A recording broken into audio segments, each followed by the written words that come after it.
না না, আমি কিচ্ছু শিখিনি, আমি কিচ্ছু জানি না। আপনি তো সব জানতা। গামছা কি হয়েছে বলো?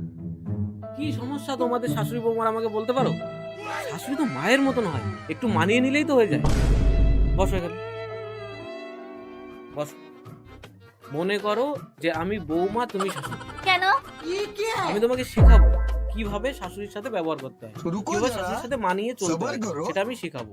আমি শাশুড়ি। হ্যাঁ, তুমি শাশুড়ি, আমি বৌমা। তোমার ঘোমটা কই? লজ্জা লাগে না ঘোমটা ছাড়া শাশুড়ির সামনে দাঁড়িয়ে আছো?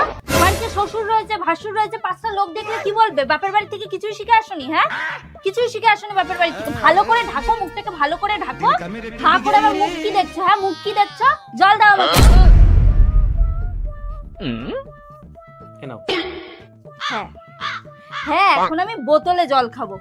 এই দিনও আমাকে দেখতে হলো যে আমি বোতলে জল খাবো। বাড়ি থেকে গ্লাস নেই নাকি? তোমার হাত পা নেই, পঙ্গু হয়ে গেছো, গ্লাসে করে জল দিতে পারছো না আমাকে? বাহ বাহ বাহ বাহ বাহ বাহ, হাতের সামনে গ্লাস ছিল তবু আমাকে বোতলে জল দিয়েছো কেন? গ্লাস মাজতে হবে বলে? একই গরম জল? আমার ছেলে কি কম টাকা কামায়? আমার ছেলে যা কামায় না, বাড়ির বাইরে মেয়ের বাবারা না লাইন দিত আমার ছেলের সাথে বিয়ে দেবে বলে। ফ্রিজ থেকে একটু ঠান্ডা জল এনেও তো আমাকে দিতে পারে নাকি?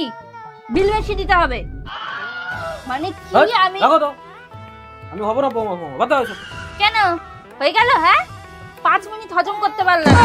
আবার আমাকে বলছিল এই করো শাশুড়ি মায়ের মতো।